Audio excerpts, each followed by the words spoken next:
In the last episode of the Sports Initiative podcast in 2021, we sit down with the brilliant Phil Kearney. He discusses his academic research into skill acquisition, the implications of this research, and how it can be embedded in a practical context, and how understanding these can help us support individual athletes. If you enjoy this podcast, please make sure you share it with friends and family. Have a good Christmas and a Happy New Year, and I hope you enjoy.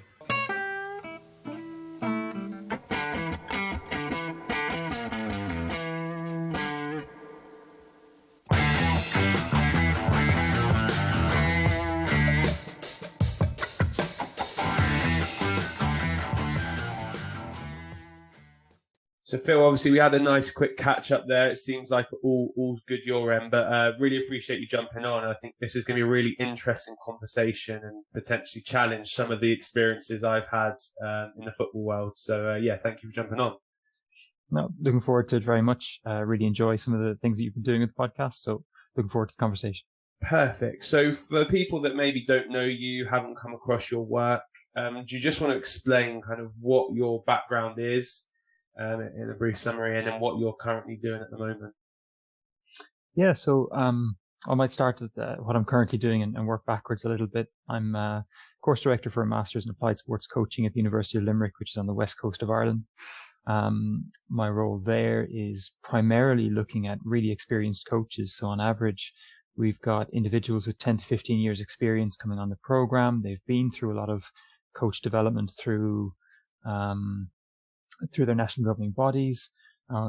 I've got a dream job fundamentally. I get a group of coaches who are highly motivated to learn, who are coming from all different sports, all different backgrounds, all different experiences, who are open to sharing and to inquiring as to what others are doing. My job is to facilitate their journey over 2 years part-time. So we put them in a room.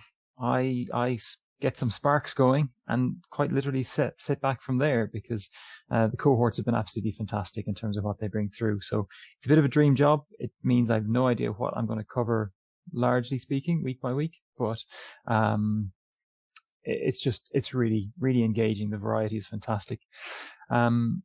And alongside that, obviously the teaching role is one aspect of what I do, but also trying to engage in research as well. My primary areas of interest are skill acquisition. I'm interested in understanding how we accelerate the learning process, how we ensure that people can then deliver what they've learned under pressure, whether that's competition pressure, whether that's pressure in other ways, such as adventure sport. If you're kayaking down a river and there's nobody around, you've got to pull off this move or you're in serious trouble. That's delivering skills under pressure too. So I'm interested in skill acquisition. I'm also very much interested in youth sport, particularly in the context of track and field athletics, but broadly speaking. I would also say though that I've too many interests, and one of my failings as a researcher is not being focused enough.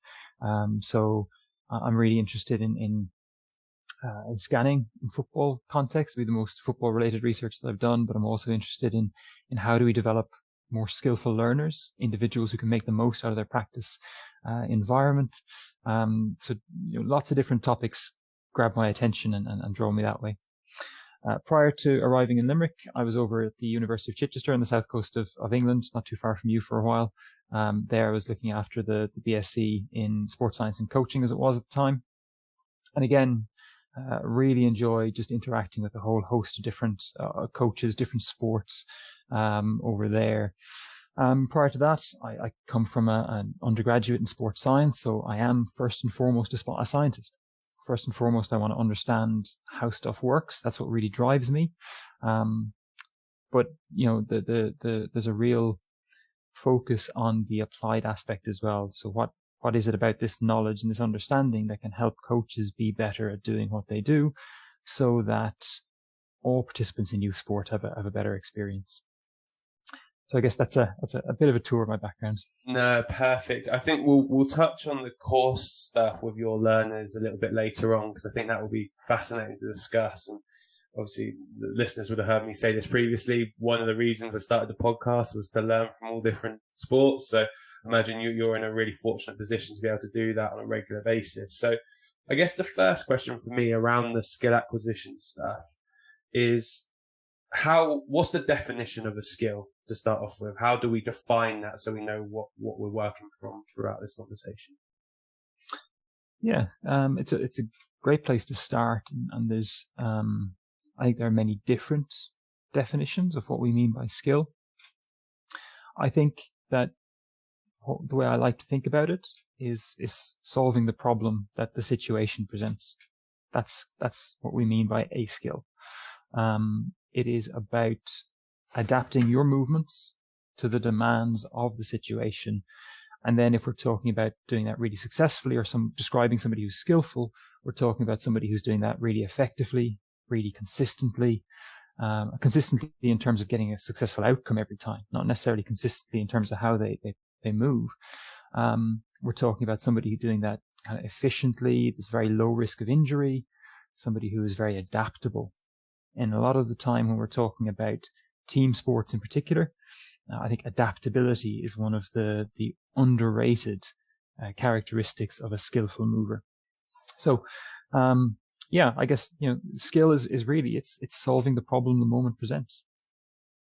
And in terms of its adaptation between maybe more open sports, such as your football, your basketball, etc., to closed sports, such as golf, ones like those, how does your skill and the basis of your skill change between those two environments? So I think that there's been a long-standing distinction between open skills, what we call open skills. So again, you're talking about passing in football, anything which is dynamic, it is paced by the environment that you're in. So you don't decide when to initiate the skill.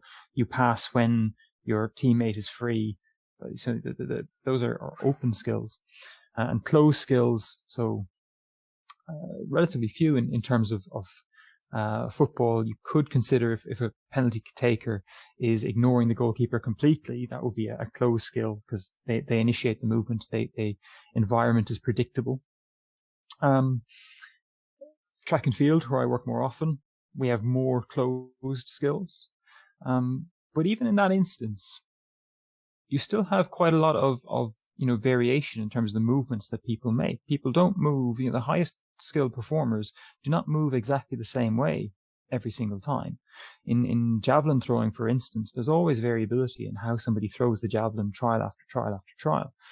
But that variability is more subtle than the variability required in a football player who has to adapt their movement every single time because the distance they have to pass, the angle, the way they're moving, the way the teammate is moving is different every single time.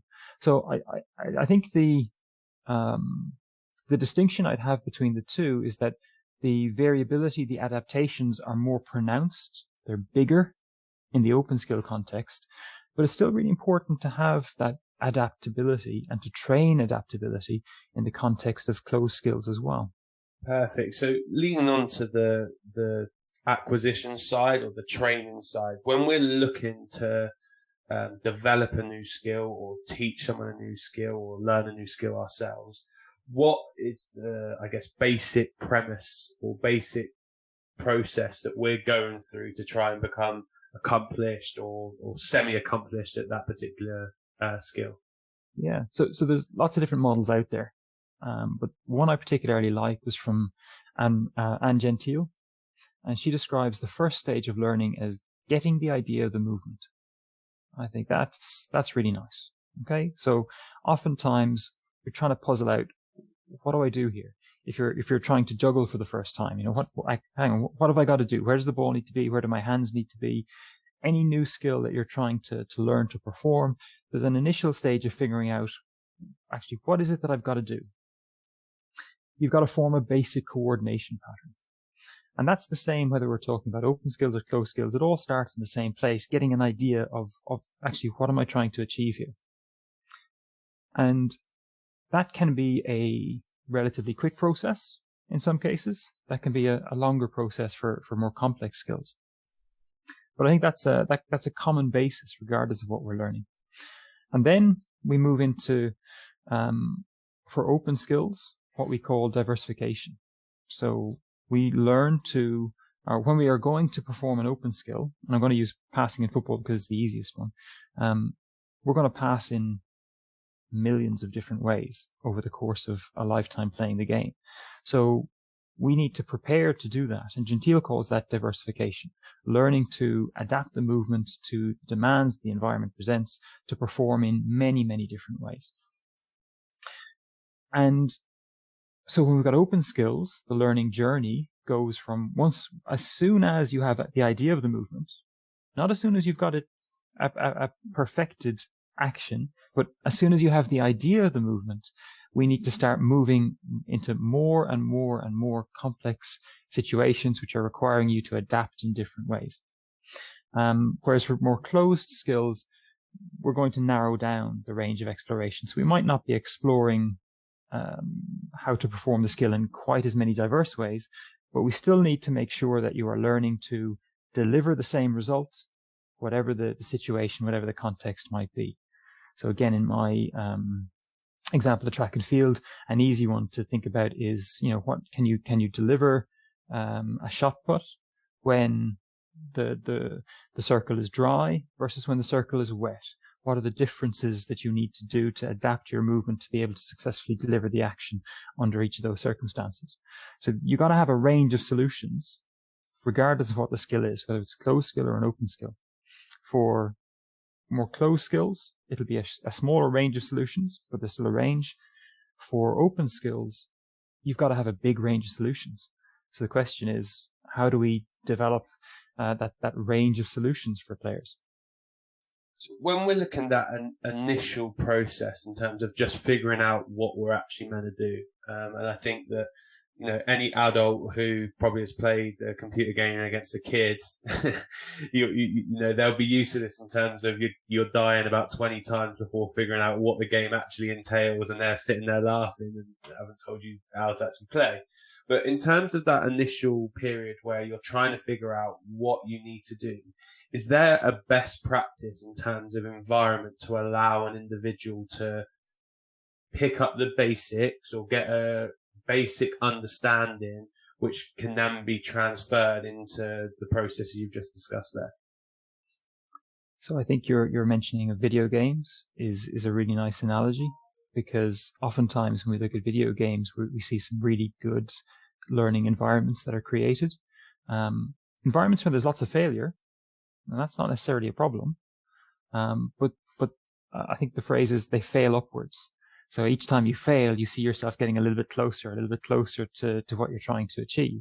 So I think in one instance, if it's an environment where it's okay to try to fail, to mess up, to experiment, to try it in different things, and that's not seen as somebody who's making errors in practice. That's not seen as somebody who is not trying, but actually that's somebody who is trying, somebody who is experimenting.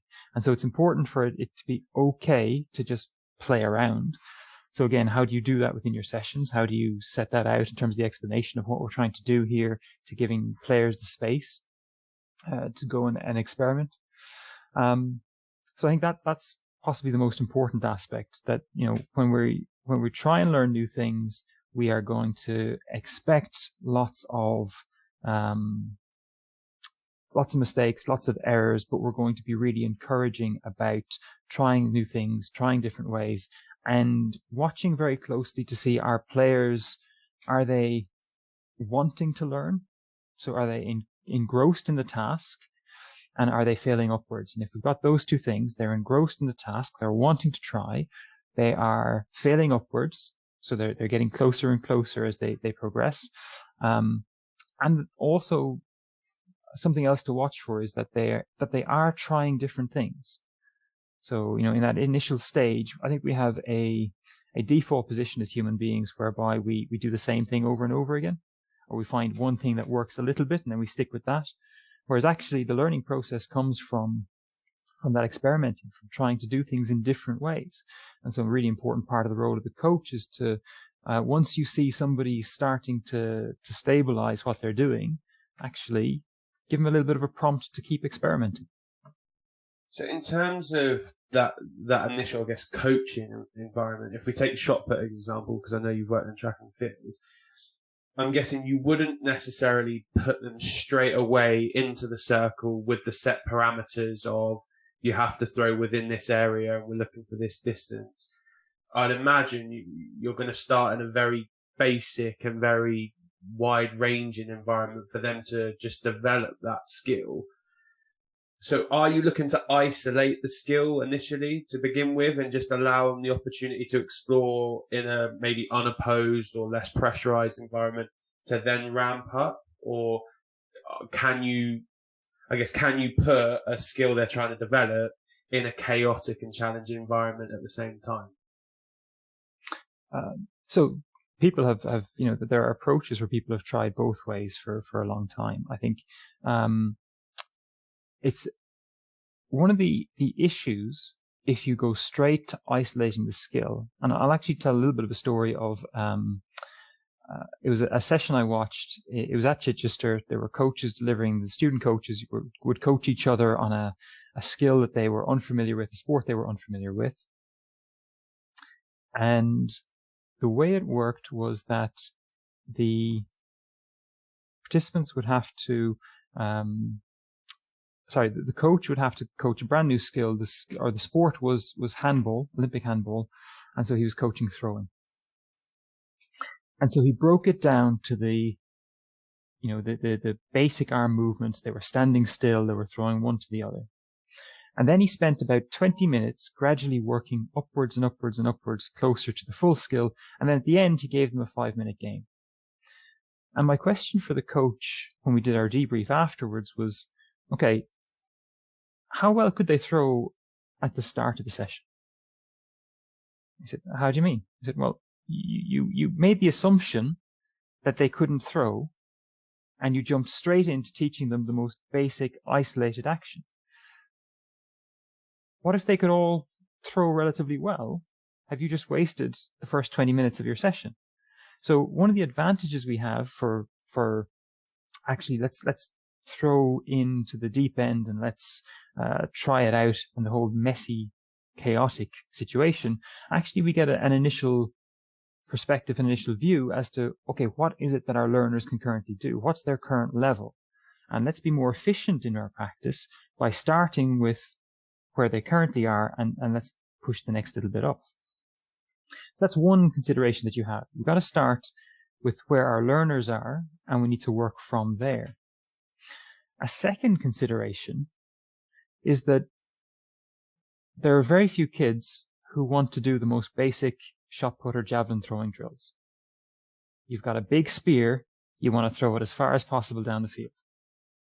Likewise, most kids, when they come to Gaelic football or cricket, they want to play the game. That's what their desire, that's what their want is there to do. So again, what we're looking for is to feed that enthusiasm and that desire to learn. So, I think a large part of throwing them into the deep end, the chaos, the messiness, because that's what feeds their desire to play and learn.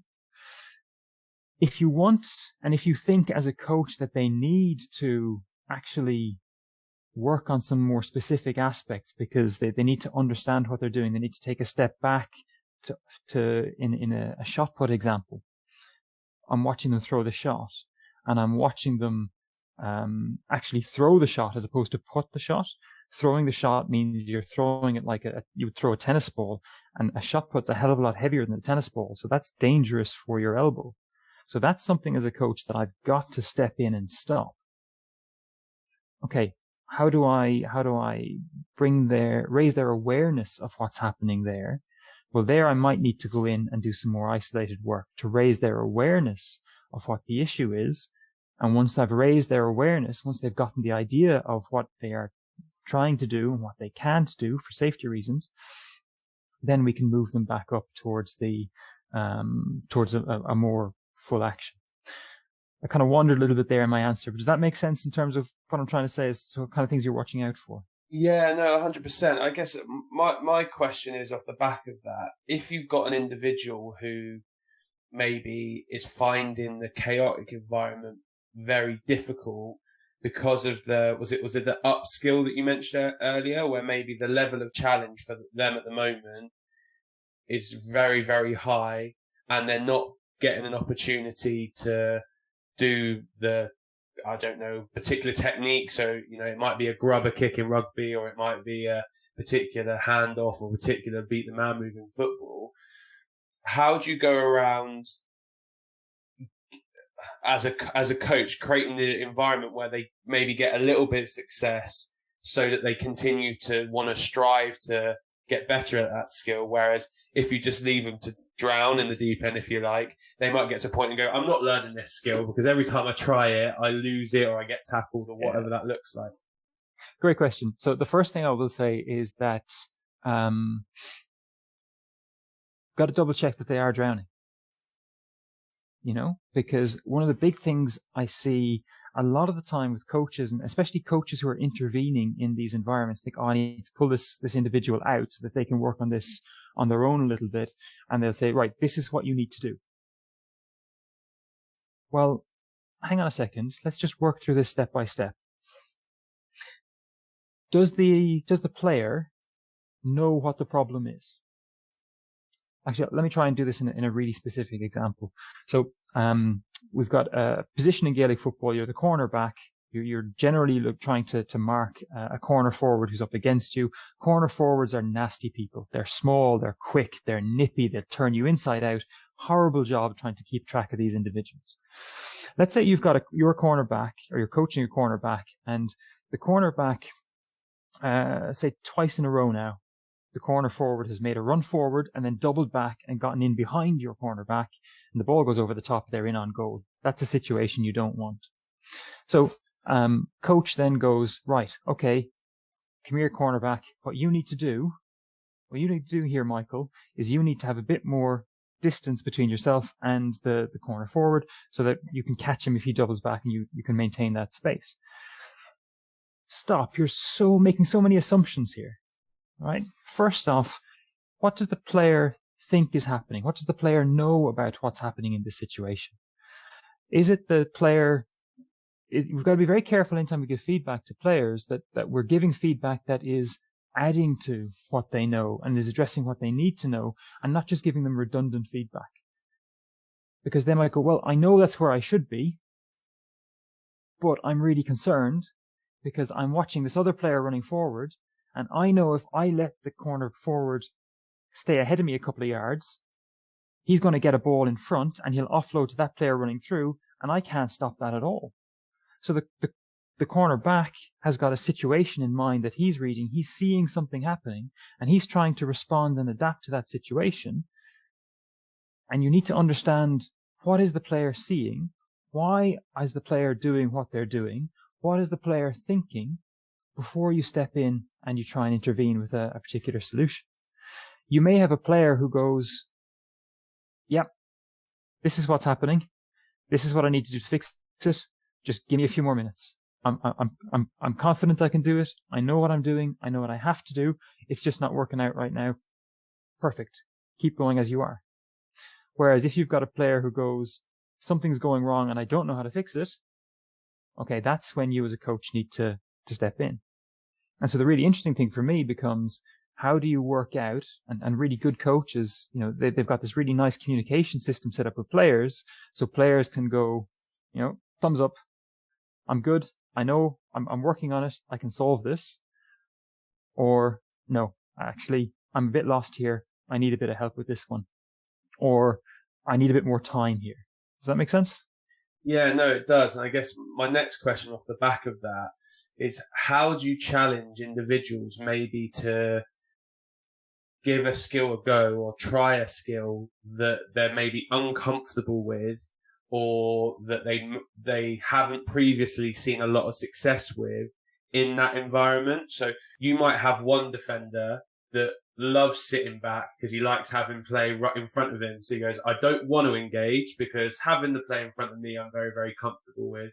Whereas you as a coach then has identified that actually stepping on at that moment in time with all the contributing factors around is a decision that would benefit that individual in the long run.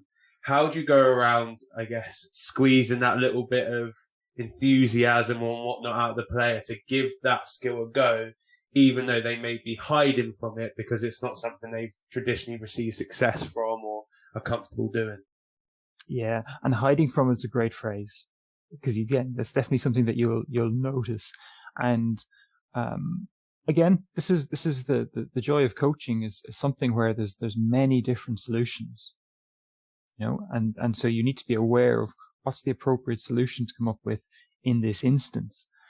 In some cases, it might be that you start to constrain the game, you start to rig the game a little bit, whereby the opposition will have success if the player does the thing that he wants to do, and the opposition will have less success if the player doesn't. So you're rigging the rules of the game to force it to go the opposite way. Or, and there's many ways you can rig the game. You can also rig the game, of course, by having a word with the opposition. So you're having a word and you're briefing the opposition on exactly what they need to do to pull this player into a position where they realize, okay, this is a problem. I'm going to have to solve this in a different way. So that's kind of one aspect and one approach that you can go with it. But of course, there's other ways that you can go about it as well. And this is a case whereby you are, is it a case that there are proximal role models? Are there players that are in the next team up if you've got access to a whole range of different teams where you can pay attention to, all right, can you pay attention to what this player is doing here? Because I think you might need to solve that problem sooner. How is he solving that, or how is she solving that in the game that you're watching in this moment in time? So that there's practice manipulations that can be used to solve it. There's dialogue that can be used to solve it. And I guess it's a case of what are the constraints on you as a coach? We think a lot about constraints as players. What are the constraints on you as a coach? What are the opportunities that you have available to you? And then why are you taking that route as opposed to any other? So it sounds like from what you're saying there, that in your opinion, the decision-making side is part of the skill acquisition cycle, if you like, in terms of you don't try and separate those two and go, well, this is the decision they've made. We'll leave that completely separate. We're just going to focus and isolate the skill from that. It sounds like, in your opinion, all of those things are kind of balled up into one.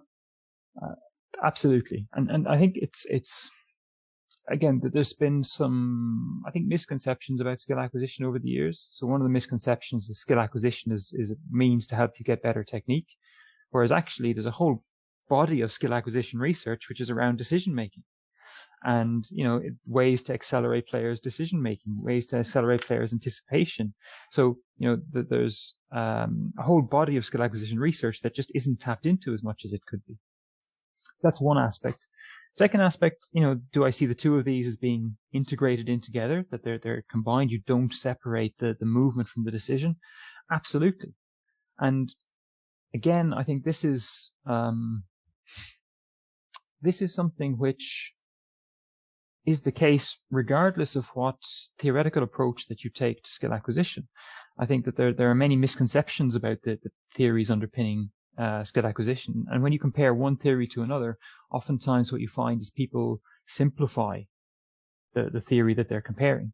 But regardless of what theory of skill acquisition you're working from, in both cases, the emphasis is you need to practice solving problems. You need to practice the integration of decision making and movement. And it is a case that some theoretical approaches will place a higher priority on integrating the two together. Others will say, well, there's a bit more scope to separate them. But across all theoretical approaches, the emphasis is there that you need to integrate decision-making and movement, because that's how you perform in the game. So and we'll come back to the decision-making, skill acquisition side in a second, because I'd love to hear what the research currently says on that. But looking at this from maybe a technical point of view or a technical aspect, if you look at particularly basketball, for example, they're a really big exponent of, during the off-season, they'll do a lot of work on a particular area of development. So you hear LeBron James has been a good one, struggled with his three-point shooting at one point, and then went away during the off-season, did lots of repetitions of this particular skill, has improved that when he comes back the next year. What benefits are there to isolating that type of skill, maybe in an environment where you don't have a whole team context. So he isn't going to have, well, to be fair, he probably could, but most people aren't going to have two teams that are going to be able to play and you go, every time you get 3-pointer, it's worth 5. He's gone away by himself and put extra hours, extra repetition into this particular area of the game. So what benefit is that? And I guess on a physiological, neurological basis, is there any adaptations that take place by taking part of those types of training regimes? So again, the key question becomes, what is it that you're trying to achieve through these different types of practice?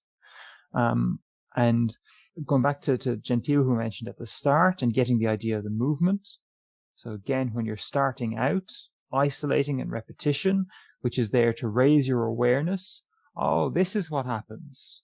Okay, when I don't know, make contact with this part of the foot, I can get a little bit more curve in this way. And so you can experiment and understand a little bit about what's happening in the movement, get a feel for what the movement should be, what it looks like. You can isolate down the skill to understand the feeling, understand the flow of information that's coming from your joint receptors. When you're performing a skill, you understand the feel. Oh, that's what it feels like. That's what I can achieve when I move in this little bit of a different way or that little bit of a different way. I think if your purpose in isolating is to explore and to tune into the feel of the movement and what your body is doing and how you can move in different ways, there is value to engaging in more isolated practice. The problem is when people have this idea that you can groove a skill by repeating the action over and over and over and over and over again, and there's very little variation or exploration in there.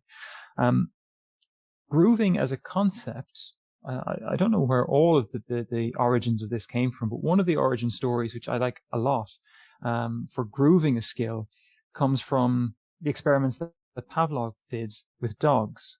So the famous experiment where he'd ring the bell and the dog would salivate. Now, what a lot of people don't understand about that experiment is that the dogs were kept in a laboratory and they were kept chained to a post in a laboratory. And if you're going to keep a dog in a laboratory, you're going to need to sedate them, or sorry, they did need to sedate them in order to keep these dogs quiet during the day. So this grooving, this idea that you repeat and repeat and repeat to groove a skill, comes from how dogs who are sedated and chained in a laboratory learn a response. If you think that children playing football learn in a similar way to sedated dogs chained to a post, that's something that I think you might need to revisit, because it's a very different situation, it's a very different circumstance that we're in. Is there value to isolated practice? What's the value? What's the reason why we engage in isolated practice? We engage in it so that we understand the movement. We develop our awareness of the movement and the possibilities of the movement. Potentially, there might be value, as you talked about, in developing our confidence to try the movement. That's a separate piece to the learning aspect.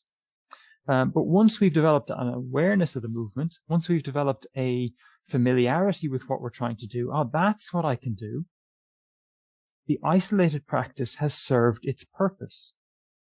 Spending more and more and more time doesn't get you any extra benefit once you have understood you've gained your awareness of how you want to move, why you want to move in that particular way. As soon as it's served its purpose, you then need to move on to the next level, and that next level is adapting the skill. Now, that adaptation doesn't necessarily mean you jump straight away into, if we're talking about the basketball example, into a full basketball game. That adaptation can be utilizing the child's imagination and playing against imaginary opponents and executing the skills in relation to imaginary opponents. You're doing your 3-point shooting, but you're doing it from different situations, different movements, patterns, different initial movements that you then pull back to take a shot, or you drive forward to your right and take a shot, or you a whole host of different ways that you can imagine the game being played around you, and you are adapting, responding to your imagination as opposed to physical players being around you.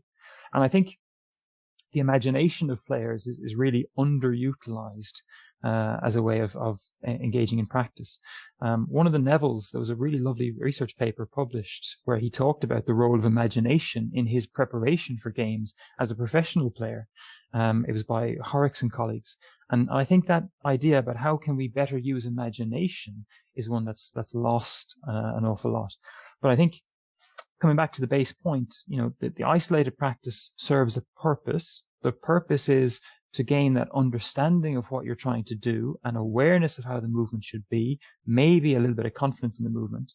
But as soon as you have that, isolated practice has served its purpose, and now you need to progress on and spend your time more efficiently.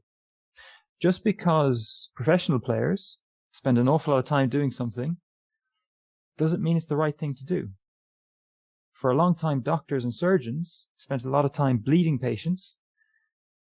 Then it was disproved, randomized controlled trials, and we move on. So, we need to understand what effective practice is. And sorry, I'm going to go to one other point on this because it's what I'm kind of passionate about. When people talk about, you can't do blocked practice, you can't do kind of repetitive practice. The idea here is, where does learning come from? Learning comes from compare and contrast an awful lot in human beings. We underutilize compare and contrast as a means to accelerate learning, I think, a lot of the time.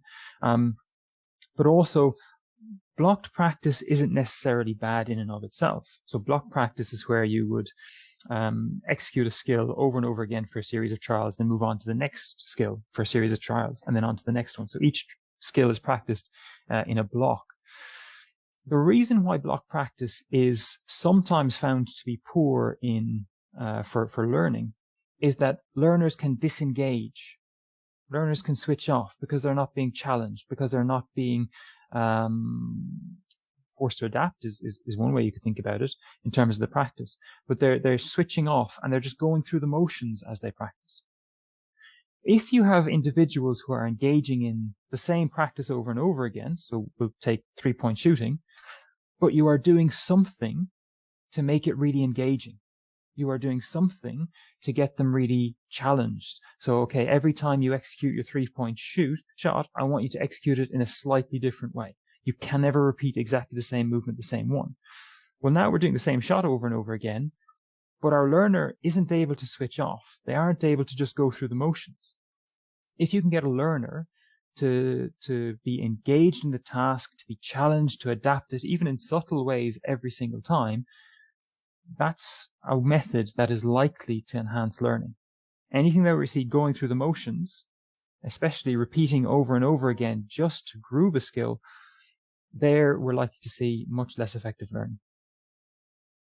And is there any research that challenges that food for thought in terms of saying that grooving actually, like you said, some players at the top end really benefit from it, and their ability to almost be able to go through the motions helps them in a pressurized environment? Actually, I think what the research shows is that we don't go through the motions. We don't execute the same motion. Even the top players and even the most repetitive of actions, it's not the same movement that we see over and over again. Robots are very good at executing the same movement over and over again, but humans aren't robots. Humans are biological systems, and any biological system is by definition fuzzy.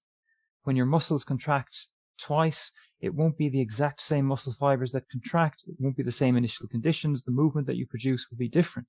There's a layer of variability that is always present in human movements. But actually, that variability is a real resource for humans. We exploit that. What that means is that any slight difference in the initial conditions that we face, our bodies are really good at being able to make subtle adaptations to produce the same outcome. And so when you look at somebody like, and I haven't seen any data on, say, Steph Curry shooting basketball, but I have seen data on archers. I have seen data on javelin throwers. I have seen data on a range of skills where people are really good performers. The best performers are not less variable than intermediate performers. What they show is they've got this adaptable movement pattern where they're able to compensate for the slightly different situations that they find themselves in, so that they can still deliver the result every single time. And so when we're trying to develop skillful performers, individuals who can deliver performance under pressure or deliver performance when it counts, what's really key is we are training people to adapt their movements, to tune into what that information is in the environment that they need to adapt to, and then encouraging them to adapt to that. I think whilst you're talking, there's so much going on in my head at the moment. But for me, like example, and please correct me if I'm wrong in saying this, but if you look at someone like a rugby kicker, who Johnny Wilkinson was a famous one, who would go out with a bag of balls and kick and stuff, that actually if you put those balls, maybe you got 10 balls, you put them in 5 different spots and he works his way around all of them, that can be useful practice if they're at different spots, because he's having to change the way that his stride pattern is, or where he's aiming, or the consideration of the wind, or what foot he's using potentially. And all those adaptations are allowing him to create variables that then can be executed when he's actually kicking for a World Cup or anything like that. Does that sound roughly about right for what you're saying? It's part of it, actually. It's a really nice example that we might just explore a little bit more. I think when people talk about practice, they think, oh, it's all the same thing. We're going to go out and we're going to practice. Well, hang on a second. There's lots of different types of practice. There's lots of different ways to practice. There's a guy called Paul Radcliffe who's with British Canoeing, I think, and he came up with a really nice trio of types of practice that he talked about. The first is practice to excel. So if we're thinking about our rugby kicker in this instance, what does the performance environment look like in rugby? You're tired, you're fatigued, you've maybe just been tackled, so you've been running around, and you've got one shot at the penalty before you go back into the game again. And there's probably going to be pressure, there's probably going to be wind conditions, everything else. So how, over the course of practice, if we're interested in practice to excel, practice to deliver what we've learned in competition, what does that practice look like for a rugby kicker? It might be that, you blow the whistle, and while it's a water break for most of the players during the training session, actually the kicker needs to kick a penalty. And there are consequences if they miss or if they score. So that's practice to excel. It's practice which is designed to mimic the competition environment as closely as possible. But that's not the only type of practice that we do, because you can't learn very much in that situation. You can't, there's too high stakes to perform. And we need to slow things down. We need to reflect. We need to think when we're trying to learn. We need time to compare and contrast, time to experiment a little bit. So Paul also talked about practice to embed. So practice to embed is where we go, okay, I've been working on this aspect of my rugby kicking. I'm now going to go out with a bag of balls. I'm going to set up, maybe 5 or 6 different locations around the pitch, and I'm going to visit location after location, and I'm going to do my kicking. And I'm going to look to see, can I, maybe it's a different point of contact on the ball, or maybe it's a different trajectory you want the ball to take as you're kicking, but you're going to practice lots and lots of kicks, lots more than you'll get to take in the practice to excel situation. But you're going to practice those in that practice to embed situation. So how can I take this thing that I've been practicing and make sure it'll translate into competition, broadly ready to take into the next stage. But there's another type of practice which he's talked about, which is called practice to explore. So let's say you've got a kicker, and the kicker is operating at maybe 55% success. And he has no idea why. Something's going wrong somewhere, obviously, because he's 55% success, but he doesn't know why. Okay, you take your bag of balls, you go out, you take one spot, and you kick after kick after kick, and you're trying to tune in and figure out what's happening here. What am I doing? Why is this successful sometimes, unsuccessful other times? What's causing this to happen? And that might be a case where you're experimenting with different things. What happens if I, try and make contact with this part of the ball, or what happens if I try and adjust this part of my run-up, or what happens if you experiment with and explore lots of different ways of kicking the ball, but you could do that from the same spot over and over again, because you're engaged, you're comparing, you're contrasting, you're analyzing even though it looks really repetitive practice, it's not, because you're really engaged in exploring your practice. So he called that practice to explore. And so at different stages, in a player's development of a particular skill, sometimes practice to explore might be appropriate, might be what you want to do. Sometimes it's, okay, I know what I need to do to get better. I've identified the aspect of the skill or the skill that I need to improve. And so I'm going to do some practice to embed to develop that. And then your other section is practice to excel. But even though I've described those as three kind of discrete stages, I think practice to explore probably sits on its own as a discrete phase. But practice to embed, practice to excel, I wouldn't see those as two distinct stages. I think I'd have almost a blend. So when you're starting off, it's mostly practice to embed, but you have a little bit of practice to excel in there. And as you're moving towards competition, it's mostly practice to excel, but there might be a little bit of practice to embed in there as well. So I think when we think about practice, we don't think about actually what is our objective here? What are we trying to achieve? And then what's the best form of practice to help us to achieve that? Yeah, I think that's brilliant. And I'm just thinking there, I really like the example you've used around the water break, because you're utilising time that's earmarked elsewhere to challenge that individual. And I'm just thinking in a football context, if you want your players to practice penalties for whatever reason, that could be a really useful way of doing it. Equally with finishing. So, one discussion I had on my A license we've discussed before was someone saying, why do we give strikers 20 opportunities to practice their finishes when they may only get 3 or 4 in a game? And it was a valid point and brought up a lot of discussion. But I like what you're saying there, where actually we could play a game where they may naturally get some different types of finishes.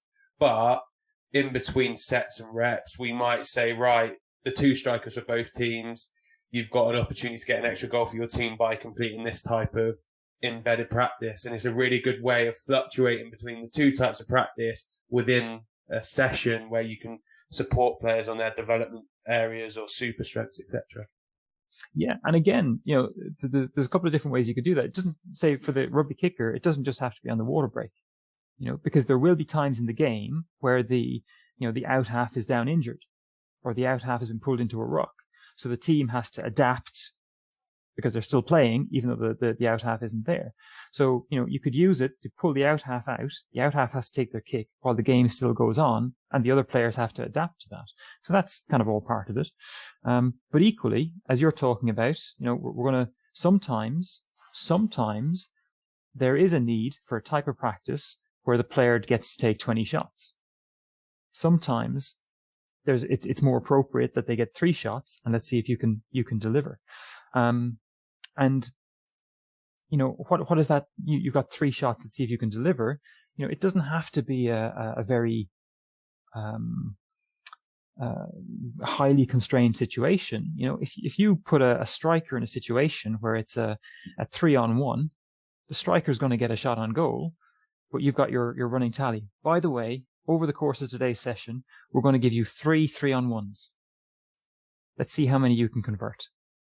And we'll take our top strikers, and okay, at the end of the day, let's see who comes out on top. And you get bragging rights, because bragging rights are a really powerful way of motivating players within a team, I think, as to the competition between members to deliver that. Yeah, no, it's really good. I think that definitely food for thought on how we use those practices and how you use practice, and also what's the point behind it, rather than just saying practice. Actually, what element are we looking to support them with? And then that will reflect on how I support or challenge. It might be, if it's to excel, well, I might increase my vocality to put pressure on the individual in that circumstance, because that's what we're trying to replicate. Or if it's one where they're trying to learn or develop the skill right at the beginning, it might be I'm going to give them a chance to explore, and then maybe demonstrate a way that I could give it a go and go and have and explore it a little bit again. So I think the way that you can change and adapt your coaching behaviours along that 3 areas is really, really interesting. And it's what you said there about, what does the player need? So it was a lovely example you gave earlier. LeBron James has figured out that this area of his, even though he's a fantastic all-round player, he could bring this aspect of his game to a higher level. So he's designing some purposeful practice to address that one area of his game. So that's, a really important lesson for players as a whole, or coaches working in players. What is the rate limiter? What is the bit that if we improve that aspect of their game, that's really going to make the biggest difference to that player? But also, I've seen a lot of examples where the issue is a player isn't delivering in the game. And so the coach goes back and designs more practice to embed. But it's not practice to embed that's the problem, because the player does really well in the practice to embed. It's practice to excel that the player needs to allow them to transfer, to be able to deliver that skill under pressure. So that's where the intentions become really important. What is the bit that this player needs to practice? And then how do we work that in? And it's especially challenging within a team context, but how do we work that in within a team context? Perfect. So moving towards the team, and I am conscious that we're close to the time that we'd allotted for this, but we mentioned earlier around the decision-making aspect of skill acquisition, and you mentioned about the research into that. Just for people who maybe are unaware of what some of the prominent research in that area is, could you just describe developing individuals in this area? What does the research, what avenue does it take us down? So some of the research that's really nice is looking at, what's the backstory of individuals who are better decision makers. So Andre Rocca is at St. Mary's University in Twickenham. He's got some lovely research in football specifically on this as well. And what he's looked at is the individuals who are better decision makers, who are more creative players. They have a greater history of informal play. Playing football in the park, on the beach, outside of kind of structured training sessions, they seem to have a greater history of that within their development compared to players who are poor decision makers. So if we're talking about this over a long time scale, well, actually, how do we promote informal play? How do we offer more opportunities and ensure players are getting enough opportunities to engage in informal play?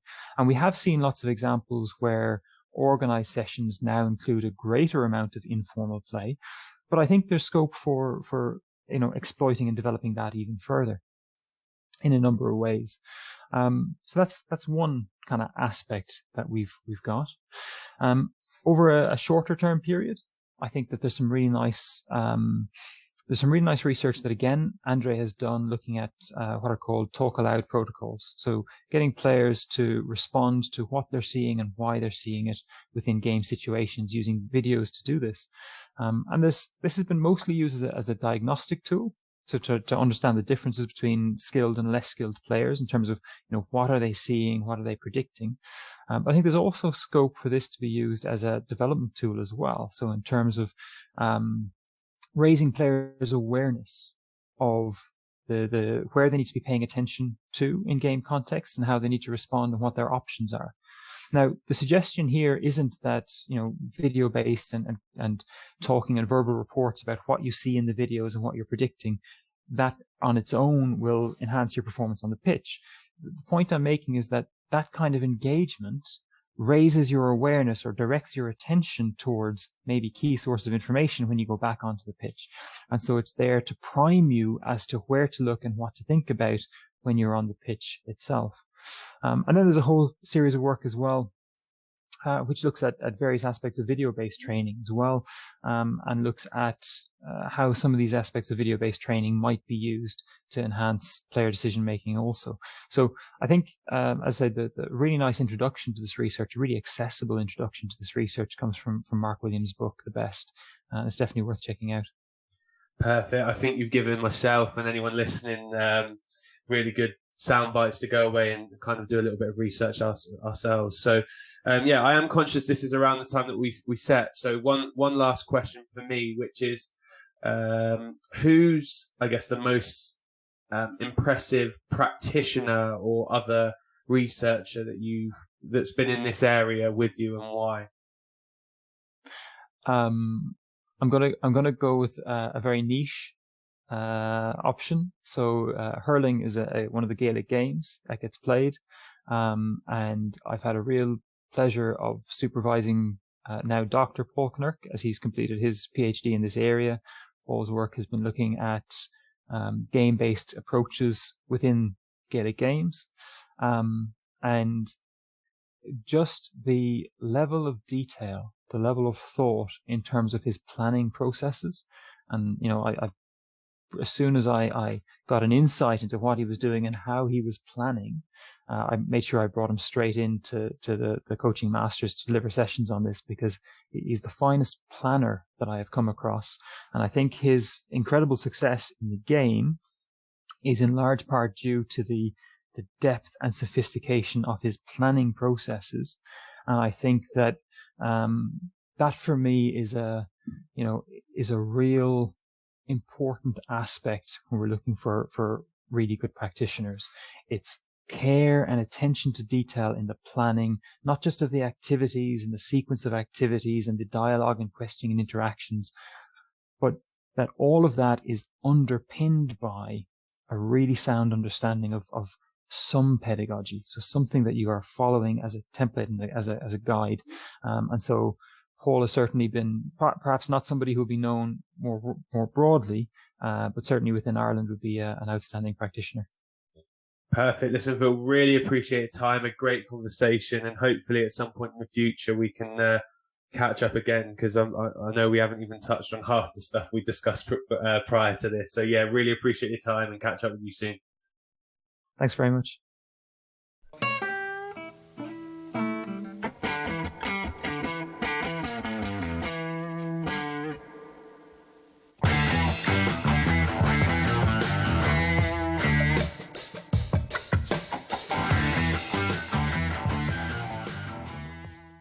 Thanks for listening to the Sports Initiative podcast with me, Michael Wright. Please remember to follow us on Twitter, Facebook and Instagram at the Sports Initiative Podcast, and share this podcast with friends and family. I'll see you next week.